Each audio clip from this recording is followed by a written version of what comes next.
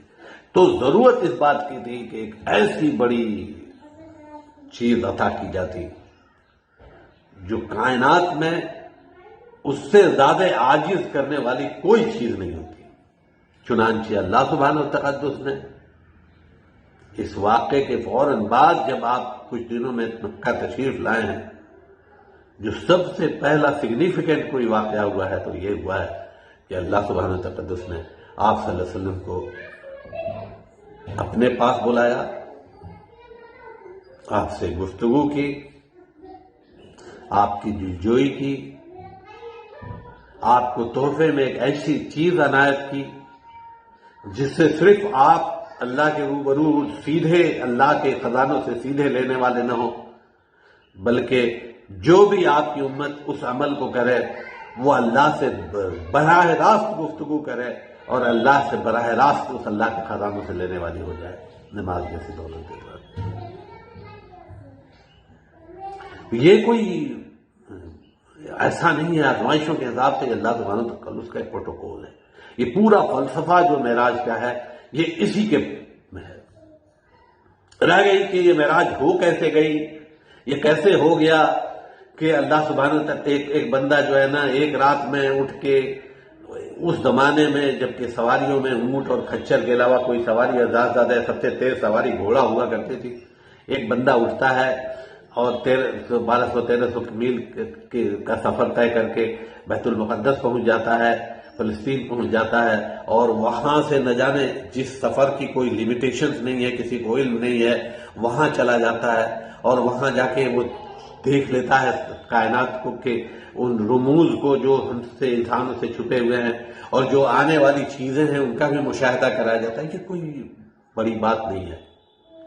اس لیے بڑی بات نہیں ہے کہ اللہ سبحانہ و تقدس نے قرآن کریم میں جہاں اس واقعے کو بیان کیا ہے وہاں اس کی ابتدا ہی ایک خاص انداز میں کی ہے۔ اگر محمد صلی اللہ علیہ وسلم یہ کہتے کہ میں گیا وہاں سے وہاں، مکہ سے بیت المقدس، میں گیا آسمان دنیا پر،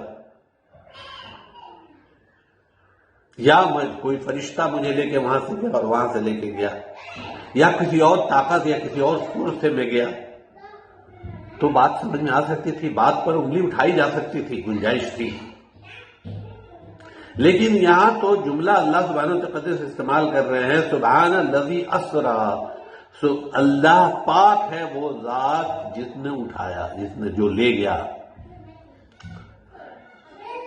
یہ بات اللہ سبحانہ وتعالی کی ہو رہی ہے، جو لے گئے۔ محمد صلی اللہ علیہ وسلم گئے نہیں، محمد صلی اللہ علیہ وسلم کو اللہ لے گیا، اور اللہ کن فیکون پر قادر ہے، اور اللہ کے پاس ساری قدرت اور ساری طاقت ہے، اور اللہ جو چاہتا ہے کر لیتا ہے۔ اللہ تعالیٰ سارے وہ جو ہے نا وہ ملکوت السماوات والارض، کائنات کی جتنی چیزیں اس کے اختیار میں ہیں،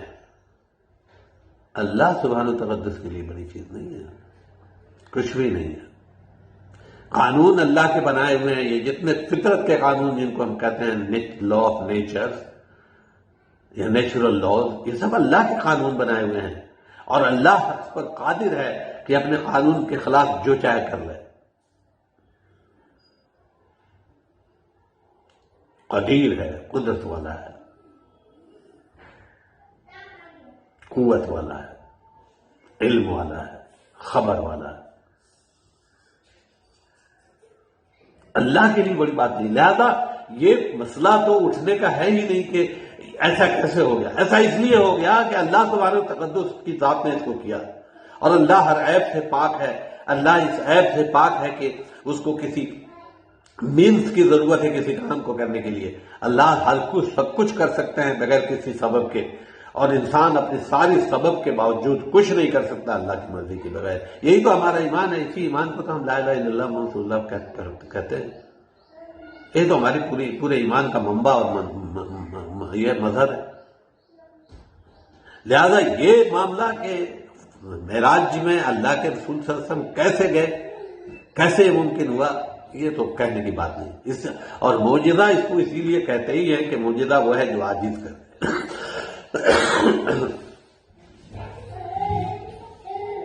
اور اسی لیے اس واقعے کے بعد جو ضعیف مسلمان تھے، جن کے دلوں میں ابھی ایمان جو ہے نا اس لیول کا نہیں تھا، حالات نے کسی خاص انسٹنٹ نے جو ہے کسی انسٹنس نے ان کو جو ہے نا اسلام میں داخل کر دیا تھا مکے میں۔ ان کو منافق اور مشرک تو اپنے منافق تو نہیں کر سکتے کیونکہ مشکل حالات میں وہ اسلام لائے تھے، لیکن کبھی کبھی انسان کسی پرٹیکولر واقعے سے متاثر ہو کے جذباتی طور پر اسلام میں داخل ہو جاتا ہے۔ وہ سارے لوگ مرتد ہو گئے جب یہ واقعہ پیش آیا، اور آپ نے اگلے دن اس واقعے کو بیان کیا تو کافروں نے تو اس کا مذاق اڑایا ہی، بلکہ احادیث روایتوں میں آتا ہے کہ ابو جہل نے کہا کہ تم کہو، تم کیا یہ واقعہ جو تم مجھے سنا رہے ہو کیا پورے بستی کو سنا سکو گے؟ آپ صلی اللہ علیہ وسلم نے کہا کیوں نہیں، میں سنا دوں گا، واقعہ ہوا ہے۔ پورے بستی کو جمع کر کے اس واقعے کو پھر سے آپ نے پیش کیا، سب نے بڑا مذاق اڑایا، بڑا ہنسے، بڑا خوش کیا۔ ظاہر ہے اس کے پہلے آپ صلی اللہ علیہ وسلم پر سے وہ پروٹیکشن بھی ختم ہو چکا تھا جو ابو طالب کی صورت میں تھا، اور وہ جو مورل پروٹیکشن تھا جو سیدہ خدیجہ رضی اللہ عنہا کی صورت میں تھا وہ ختم ہو چکا تھا۔ آپ مکہ چھوڑ کے طائف جا چکے تھے، آپ کا جو سوشل جو اسٹیٹس تھا وہ بھی کوئی خاص رہا نہیں تھا، کیونکہ جب مکہ واپس لوٹے تھے تو کسی نے آپ کو ضمانت دی تھی، تو اس کی ضمانت کی بنیاد پر آپ لوٹے تھے۔ دعوت دیتے ہوئے 10 سال ہو چکے تھے، وہ جو ریسپیکٹ جو چیزیں تھی وہ بھی مشرکین اور منافقین اور مشرکین اور مخالفین کے دل سے نکل چکی تھی، اس لیے ان کو کے لیے مذاق اڑانا تو کوئی بڑی بات تھی نہیں۔ لیکن جو مسلمان تھے، جن کا ایمان اللہ پر تھا اور اللہ کے رسول پر تھا، جن کا اللہ پر یہ ایمان تھا کہ اللہ کی قدرت ہے، اللہ تعالیٰ کن فیکون پر غالب ہے اور اللہ تعالیٰ جو چاہتے ہیں کر دیتے ہیں، ان کے لیے کوئی بڑی بات نہیں تھی۔ ان کا اس پر ایمان تھا کہ میرا اللہ کچھ بھی کر سکتا ہے، اور ان کو اس پر ایمان تھا کہ میرا رسول کبھی جھوٹ نہیں بول سکتا ہے، اس لیے ان کا کوئی معاملہ ان کے ساتھ کوئی مشکل ہی نہیں تھا۔ اسی لیے صدیق اکبر کو جب رضی اللہ تعالیٰ عنہ اس واقعے کی خبر دی گئی اور کہا گیا کہ آپ کے صاحب ایسا کہتے ہیں، ایک صاحب جو ہے نا، ایک آدمی ہے جو ایسا ایسا کہہ رہا ہے، میں نے پوچھا کون ہے؟ کہا کہ آپ کے صاحب ہیں۔ کہا کہ اگر میرے صاحب کہہ رہے ہیں صلی اللہ علیہ وسلم تو سچ کہہ رہے ہیں۔ یہ تو ہے ہی نہیں، معاملہ ہی نہیں، یہ تو مومن کے لیے مشکل ہی نہیں ہے اس سوال کا جواب۔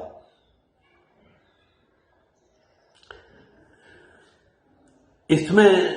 واقعے میں، معراج کے واقعے میں کے ساتھ کچھ بڑے صحیح عقیدے اور کچھ بڑے غلط عقیدے بھی جڑے ہوئے ہیں۔ لوگوں نے ان واقعات کے ساتھ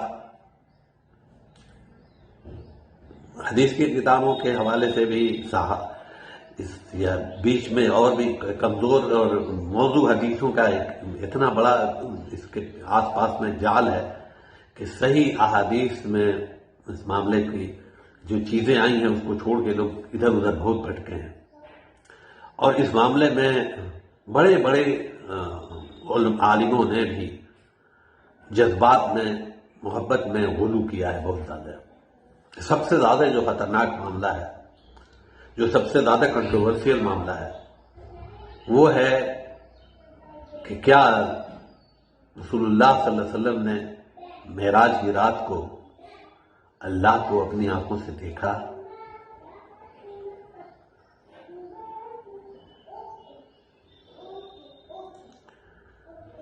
جن لوگوں نے موقوفاً یہ روایت کی ہے، ابن عباس رضی اللہ عنہ اس میں شامل ہیں، اور انس بن مالک رضی اللہ عنہ بھی اس میں شامل ہیں، وہ کہتے ہیں، اور بہت سے بعد کے علماء میں سے بھی بہت سے نے، کہ اللہ کو رسول اللہ صلی اللہ علیہ وسلم نے اپنی آنکھوں سے دیکھا۔ اس میں کچھ جھوٹی روایتیں بھی بیچ میں شامل ہیں۔ ایک بہت مشہور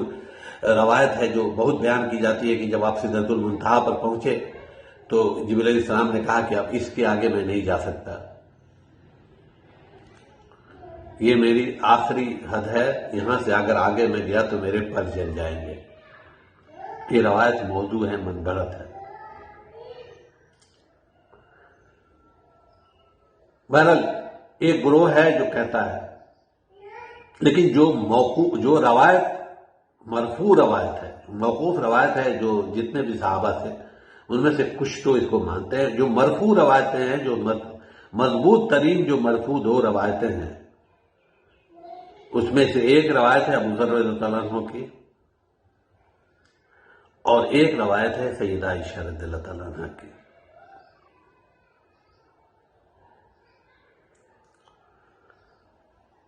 ابو ذر رضی اللہ عنہ، اب اس کے پہلے یہ جو ہے نا، اس کو کرنے سے پہلے، اس پر گفتگو کرنے سے، ان حدیثوں پر یہ جانے کہ اللہ سبحانہ و تقدس کا عام عقیدہ ہے، جو بنیادی صحیح عقیدہ ہے کہ انسان اللہ کو دنیا میں دیکھ نہیں سکتا، چاہے کوئی بھی ہو، کیونکہ اللہ، موسیٰ علیہ السلام کے وہ واقعہ یاد کیجئے، جب موسیٰ علیہ السلام نے اللہ سے کہا کہ اے اللہ میں تجھ کو دیکھنا چاہتا ہوں، اللہ نے کہا کہ لن ترانی۔ موسیٰ علیہ السلام اللہ سے گفتگو فرمایا کرتے تھے، لیکن یہ گفتگو ایسی نہیں تھی کہ اللہ سبحانہ و تقدس سامنے بیٹھ کے گفتگو فرماتے تھے۔ موسیٰ علیہ السلام کہتے تھے اللہ کی قدرت ہے، اللہ تعالیٰ کے جواب دینے پر قادر ہے۔ موسیٰ علیہ السلام نے کہا اللہ میں تم کو دیکھنا چاہتا ہوں، اللہ نے کہا لن ترانی، تم مجھے دیکھ نہیں سکتے۔ ہاں اگر اتنا ہی شوق ہے تو اس پہاڑ کی طرف دیکھو جس پر میں تجلی کرنے جا رہا ہوں، تجلی کرنے جا رہا ہوں، میں نہیں جا رہا اس پہاڑ پر، میں صرف تجلی کروں گا اس کی طرف۔ اگر وہ پہاڑ اپنی جگہ پر سلامت رہ گیا تب تو تم مجھے دیکھ لو گے، نہیں تو تم مجھے نہیں دیکھ سکتے۔ پہاڑ کی طرف تجلی فرمائی، اللہ نے پہاڑ ریزہ ریزہ ہو گیا، موسیٰ علیہ السلام بے ہوش ہو گئے، کہا اللہ کبھی نہیں، اب پھر دوبارہ کبھی نہیں۔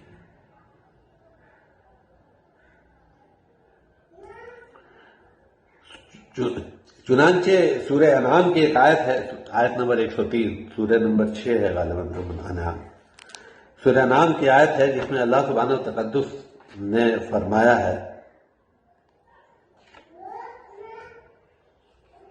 لا تدرکہ الابصار، آنکھیں اس کو دیکھ نہیں سکتی۔ سورہ انعام۔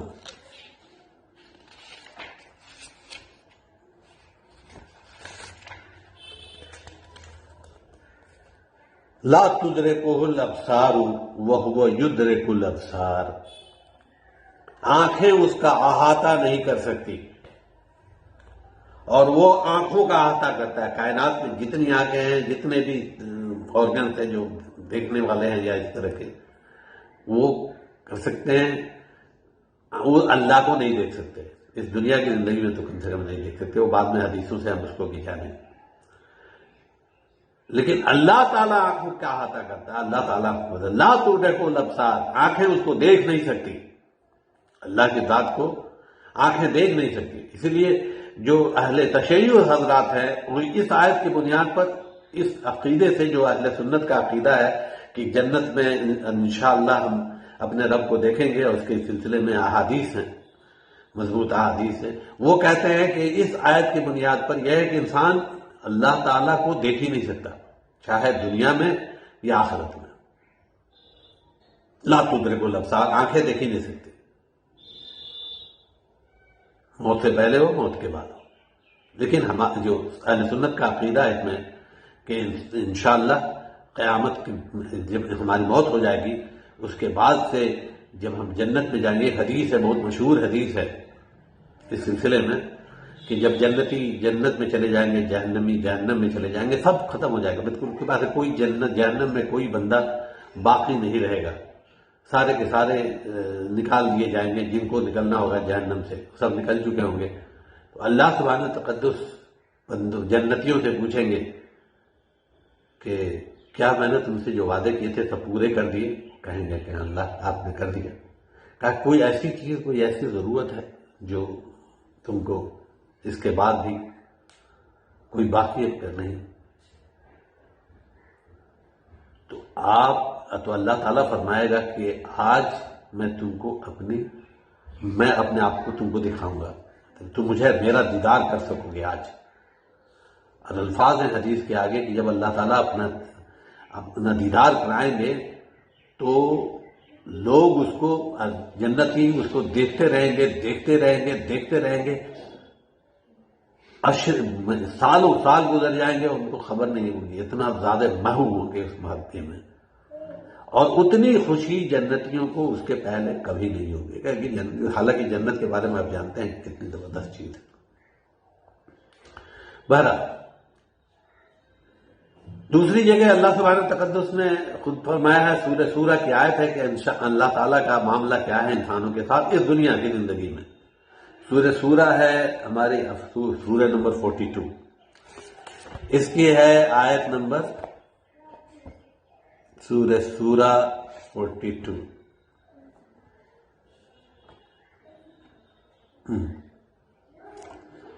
اس کی آیت نمبر ہے 51-52.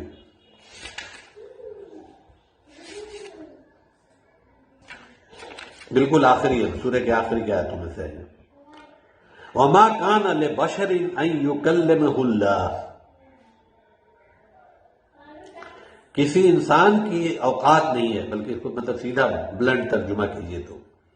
کسی انسان کی طاقت نہیں ہے، قدرت نہیں ہے کہ وہ اللہ سے بات کرے الا وحیا، الا یہ کہ اللہ کو وحی کرے اس کے اوپر. اور وحی سے مراد یہ ہے یہاں پر کہ اللہ تعالیٰ دل میں ہی کوئی بات ڈال دے اس کے نبی کے، اللہ نبی کے دل میں کوئی بات ڈال دے یا خواب کی شکل میں اس کو دکھا دے. جیسے سید عائشہ سے روایت ہے کہ آپ صلی اللہ علیہ وسلم کے کو اللہ سبحانہ وتعالیٰ شروع کے دن میں جو وحی آتی تھی، جو آتے تھے وہ سچے خواب آتے تھے. وہی تو نہیں، مطلب یہ جو اللہ شروع کے دنوں میں آپ کو سچے خواب آتے تھے یا کوئی چیز آپ کے دل پر ثبت کر دی جاتی تھی. اللہ یہ کہ یا تو وحی کے ذریعے سے دے، جیسے یا او من وراء حجاب، یا حجاب میں سے بات کرے، او یرسل الرسول، یا یہ کہ اللہ رسول بھیج دے جو اللہ کے پیغام کو جو ہے نا وہ سنا سکے، اللہ کے پیغام کو بیان کر سکے، اللہ کا پیغام پہنچا سکے. اس کے علاوہ بالکل یہاں صاف صاف کلیئر کر دیا کہ اس کے علاوہ کوئی صورت نہیں. اب یہ جو کہتے ہیں کہ سدرۃ المنتہا کے بعد سے جنت الماوا کے پاس اور بیت المعمور کے پاس آپ صلی اللہ علیہ وسلم اللہ کے پاس پہنچے، اور اس میں جو ہے بیان کرنے والے اتنا بیان کر دیتے ہیں کہ وہ جو ہے گھٹنے سے گھٹنے ملا دیے، اور یہ حدیث دنیا کی زندگی میں جبرائیل علیہ السلام کے ساتھ ہے اس کو وہاں تک پہنچا دیا. اور اس کے لیے سورہ نجم کی آیت کا حوالہ لیتے ہیں. حالانکہ سورہ نجم کی جو آیت ہے، سورہ نجم میں اس سلسلے میں آیتیں ہیں معراج کے سلسلے کی آیت نمبر 10 سے لے کے 12 تک. اس میں ہے کہ اللہ تعالیٰ جو ہے نا وہ یہ جو اللہ کے ساتھ دیدار کے یہ ہیں، وہ کہتے ہیں کہ اللہ تعالیٰ جھکا اور اتنا قریب ہو گیا کہ بیچ میں جو ہے نا قاب قوسین او ادنیٰ، بالکل جیسے چاند جو ہوتا ہے نا بالکل حالہ آدم بالکل پہلے دوسرے دن کا چاند، اس طرح سے اتنا قریب ہو گیا. حالانکہ یہ جو احادیث کی کتابیں آپ پڑھیں یا پورا یہ کو پڑھیں تو آپ کو پتہ چلے گا کہ وہ جبرائیل علیہ السلام کا معاملہ ہے، جن کو اللہ تعالیٰ نے، یہ اللہ کے رسول صلی اللہ علیہ وسلم نے 2 بار ان کی اصلی حالت میں دیکھا. اور وہ حدیث یاد کیجئے جس میں کہا کہ ان کے 600 پر تھے. ایک بار تو یہاں دیکھا دنیا میں اپنے زمین پر، اور ایک بار وہی سدرۃ المنتہا کے پاس دیکھا جبرائیل علیہ السلام کو صحیح حالت میں، پوری مطلب جو جبرائیل علیہ السلام کی حالت میں. اس سلسلے میں ابو ذر رضی اللہ عنہ کی جو حدیث ہے جو معراج کے سلسلے کی، اس میں رسول اللہ صلی اللہ علیہ وسلم سے ابو ذر رضی اللہ عنہ نے پوچھا کہ کیا آپ نے اللہ کو دیکھا؟ یہ حدیث صحیح بخاری میں، صحیح مسلم میں، دونوں میں ہے. آپ صلی اللہ علیہ وسلم نے فرمایا میں اللہ کو کیسے دیکھ سکتا ہوں، وہ تو نور ہے.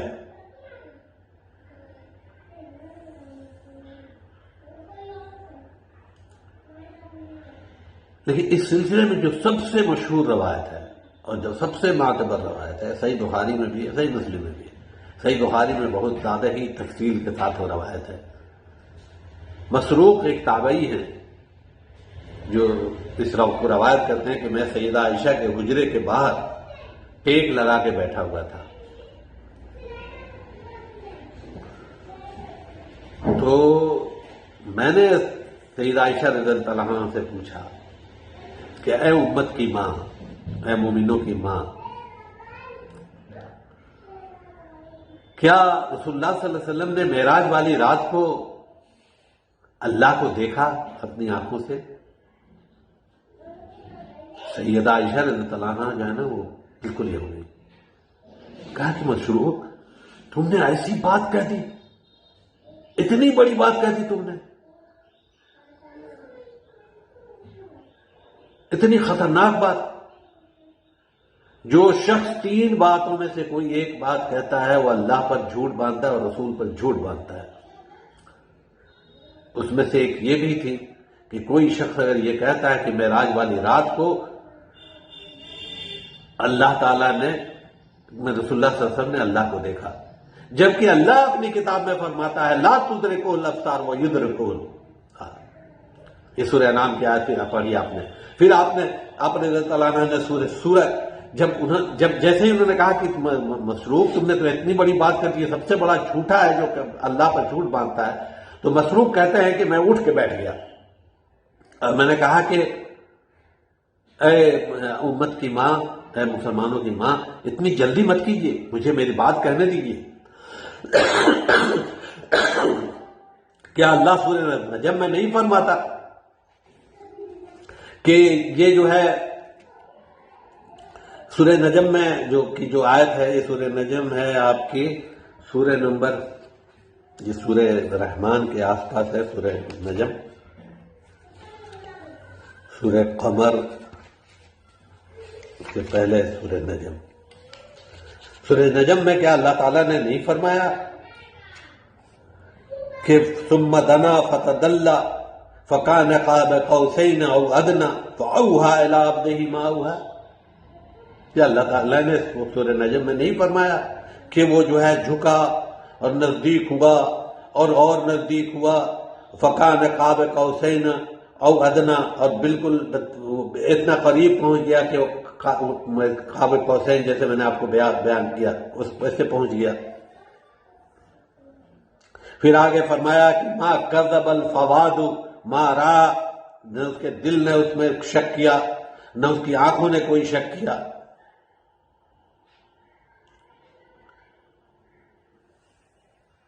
تو سیدہ عائشہ رضی اللہ تعالیٰ عنہا نے فرمایا مسروق یہ سوال میں نے امت میں پہلی شخص ہوں جس نے یہ سوال رسول اللہ صلی اللہ علیہ وسلم سے سورہ نجم کی اس آیت کے بارے میں کیا تھا، اور آپ صلی اللہ علیہ وسلم نے فرمایا کہ وہ جبرائیل تھے جن کو میں نے سدرۃ المنتہا پر دیکھا، اور میں نے ان کو دیکھا ان کی پوری شکل میں۔ پھر آپ نے کہا کہ تم نے کیا یہ سورہ اس کو پورا بیان کیا، یہ سورہ شورا کی آیتیں پڑھی آپ نے، اور کہا کہ جو شخص بھی یہ کہتا ہے، یا پھر یہ بھی وہ 3 چیزیں جو آپ نے بتائی تھی اس میں بھی کہا تھا کہ جو شخص یہ کہتا ہے کہ محمد صلی اللہ علیہ وسلم جو ہے نا وہ غیب کا علم رکھتے ہیں وہ جھوٹ بولتا ہے، اسی حدیث میں ہے وہ بھی۔ اللہ سبحانہ و تقدس کا دیدار اللہ کے رسول محمد صلی اللہ علیہ وسلم اکیلی ہستی ہے جنہوں نے خواب میں کیا ہے۔ ابن عباس رضی اللہ عنہ سے یہ حدیث بھی صحیح بخاری اور مسلم میں موجود ہے کہ آپ صلی اللہ علیہ وسلم نے فرمایا کہ آج رات خواب میں میرا رب اپنی سب سے اچھی صورت میں آیا، اور اس حدیث پر کسی کو کلام نہیں ہے، لیکن وہ خواب کا معاملہ ہے۔ اپنی اصلی حالت میں اللہ کو خواب میں رسول اللہ صلی اللہ علیہ وسلم نے دیکھا، صرف آپ صلی اللہ علیہ وسلم ہیں اس میں منفرد۔ اس کے علاوہ جتنے لوگ کہتے ہیں، کوئی کہتا ہے کہ بایزید بستامی نے 100 بار اللہ کو خواب میں دیکھ لیا، اور کوئی کہتا ہے کہ فلاں نے اتنی بار خواب میں دیکھ لیا، اور کوئی کہتا ہے، یہ سب جھوٹ ہے، دھوکہ ہے۔ اللہ کو صرف نبی صلی اللہ علیہ وسلم نے دیکھا، اور آپ کی شان ہے ایک بار خواب، وہی ایک بار خواب میں دیکھا، اور یہ حدیث صحیح ترک کے ساتھ اور تواتر کے ساتھ مرفوعاً یہ حدیث جو ہے ابن عباس رضی اللہ عنہ سے روایت ہے۔ اللہ کے رسول صلی اللہ علیہ وسلم نے فرمایا خود، معراج ہمارے لیے قصے کہانیوں کی چیز نہیں ہے۔ معراج کا واقعہ اس لیے بھی نہیں ہے کہ ہم بڑی بڑی مجلسیں لگا کے اس واقعے کو بیان کریں۔ معراج ہمارے لیے نصیحت ہے۔ جب بھی اللہ کا کام لے کے دنیا میں کوئی کھڑا ہوتا ہے، اللہ اس کو آزماتے ہیں۔ بندوں کے ذریعے سے جن کے درمیان وہ کام لے کے کھڑا ہوتا ہے، ان کے ذریعے سے اللہ اس کو آزماتے ہیں۔ اور جب اس کا صبر محمد رسول اللہ کے جیسے صبر کا ہو جاتا ہے، یا اس لیول کا تو خیر نہیں ہو سکتا، لیکن جب اس کی اپنی استطاعت کی جو صبر کی لمٹ ہے اتنے تک پہنچ جاتا ہے، تو اس دنیا میں بھی اللہ دین کے داعیوں کی مدد کرتے ہیں، اور اس طرح سے مدد کرتے ہیں کہ انسان سوچ نہیں سکتا۔ اور جو لوگ دعوت اللہ کے کام میں جڑے ہوئے ہیں، جنہوں نے اپنی عمریں کھپائی ہیں، ان سے سنیں، ان کے اپنے واقعات سنیں، آپ کو لگے گا کہ یہ ہوتا ہے۔ معراج تو کسی کو ہو نہیں سکتی، اس لیول کی معراج کے کوئی اللہ اپنے بندے کو بلا کے وہاں لائے، وہ تو محمد رسول اللہ کے ساتھ خاص تھی، ہو گئی، ختم ہو گئی صلی اللہ علیہ وسلم۔ لیکن جو بھی دنیا میں دعوت اللہ کا کام کرنے کے لیے کھڑا ہوگا اس دعوت کے کام کی برکت کی وجہ سے، اور جو بھی اس پر مصیبتوں کو برداشت کرے گا، اور جو بھی اس پر صبر کرے گا آئی ہوئی مصیبتوں کو، اور جو بھی اس آزمائش پر پورا اترے گا، اس کو اللہ سبحانہ و تقدس کی طرف سے مدد ضرور ملے گی، یہ پکا ہے۔ اس کو ضرور پروٹیکٹ کیا جائے گا، یہ پکا ہے۔ ہمیں بھی معراج اللہ تعالیٰ نے دی ہے، اسی معراج کے موقع پر ہمیں بھی معراج دی ہے۔ یہ ہماری بدقسمتی کہ اس معراج کے ساتھ ہم اس معراج کے دن قصے کہانیاں سننے کے لیے ضرور بیٹھتے ہیں، اور پتہ نہیں اب کہاں سے ہم نے ایک نئی بدعت شروع کر دی ہے کچھ دنوں سے، کہ اس دن کے روزے رکھنے شروع کر دیے ہم نے۔ حالانکہ یہ واقعہ ہجری نبوی 10 میں، ہجرت سے 1.5-2 سال پہلے کا واقعہ، 18 مہینے یا 22 مہینے پہلے کا واقعہ ہے۔ اس سے لے کے اور مطلب 11-12 سال تک آپ صلی اللہ علیہ وسلم بھی دنیا میں رہے، اور صحابہ کی بڑی بڑی تعداد رہی، کسی نے یہ روزہ نہیں رکھا معراج کا۔ یہ روزہ واقعہ بہت بڑا تھا، اس میں کوئی شک نہیں، لیکن روزہ نہیں رکھا۔ نہ رسول اللہ صلی اللہ علیہ وسلم نے اس دن کی اہمیت دے کے اس کا روزہ رکھا، نہ صحابہ میں سے کسی نے رکھا، کسی رات معتبر کیا آدھی معتبر روایت سے بھی نہیں ثابت ہے۔ لیکن آج ہم روزہ رکھیں گے اس دن کا، تو جیسے شب برات کے ساتھ ہم سلوک کر رہے ہیں، وہی والا سلوک ہم معراج کے ساتھ بھی کر رہے ہیں، کیونکہ ہم شارٹ کٹ کے عادی ہیں۔ معراج ہمیں بھی ملی ہوئی ہے، اللہ سبحانہ و تقدس نے معراج عطا کی ہے۔ کہا کہ الصلاۃ معراج المومن، نماز مومن کی معراج ہے۔ یہ معراج کا میں دیا ہوا تحفہ ہے، اور یہ ایک ایسا تحفہ ہے کہ ہر بندہ جب چاہے اپنے رب کے روبرو کھڑا ہو سکتا ہے، اس کے ساتھ اس کی معراج ہو سکتی ہے، وہ مل سکتا ہے، اس کے ساتھ بات کر سکتا ہے۔ بات کرتے ہی ہیں ہم اللہ کے سبحانہ تقدس کے روبرو اپنی عرضداشت پیش کر رہے ہوتے ہیں، یا میرے رب میری سن لے، یا الحمدللہ رب العالمین روز کہہ رہے ہوتے ہیں، اہدنا الصراط المستقیم روز کہہ رہے ہوتے ہیں۔ اللہ نے ہمیں دیا ہوا ہے، معراج ہم کو دی ہوئی ہے، اور سچے کے سچوں نے کہا کہ یہ مومن کی معراج ہے۔ ہم اس معراج کو تو کہیں چھوڑ کے آ گئے ہیں۔ امت کا 95% امت کا جو ہے دنیا میں، وہ اس معراج سے ہاتھ چھوڑ کے بیٹھ گئی ہے، اس کو تھام دھو کے پیچھے، اس کو پیٹھ کے پیچھے چھوڑ گئی ہے، اور جو اس کو تھامے ہوئے ہیں میرے جیسے لوگ، ان کے نمازوں کی یہ حالت ہے کہ اس سے معراج تو کیا مل گئی، اللہ تعالیٰ نے اس کو کسی لیول پر قبول کر لیا، یہ بہت بڑا احسان ہے اللہ کا۔ اپنی معراج کو پکڑیں، یہ میراث ہے ہماری، یہ معراج ہماری میراث ہے، اور اسی معراج کی بنیاد پر اور اسی میراث کی بنیاد پر ہماری دنیا میں عزت کے فیصلے ہیں۔ اللہ سبحانہ تقدس سے تعلق بنانے کا، اللہ کے روبرو ہونے کا، اللہ کے سامنے اپنی مناجات اور حاجات پیش کرنے کا بہترین ذریعہ ہے، زبردست فرض ہے اور زبردست چیز ہے، اس سے روگردانی نہ کریں۔ جس دن یہ امت اس پر قائم ہو جائے گی، نماز پر قائم ہو جائے گی، ساری برائیاں ختم ہو جائیں گی، ساری بے حیائیاں ختم ہو جائیں گی، ساری کمزوریاں ختم ہو جائیں گی، ساری جو ہماری جو بے عزتی اور جو جس طرح سے ہمارا جو فالودہ نکل رہا دنیا میں، سارا ختم ہو جائے گا۔ ہم پھر سے اللہ کے اس دنیا میں بھی سرخرو ہوں گے اور اللہ کے سامنے بھی سرخرو ہوں گے۔ اللہ میرا اور آپ کا حامی اور ناصر ہو، ہمیں معراج کے فلسفے کو سمجھنے کی اور اس کی جو نصیحت ہے اس پر عمل کرنے کی توفیق عطا فرمائے۔ سبحان اللہ بحمدہ، سبحان اللہ العظیم۔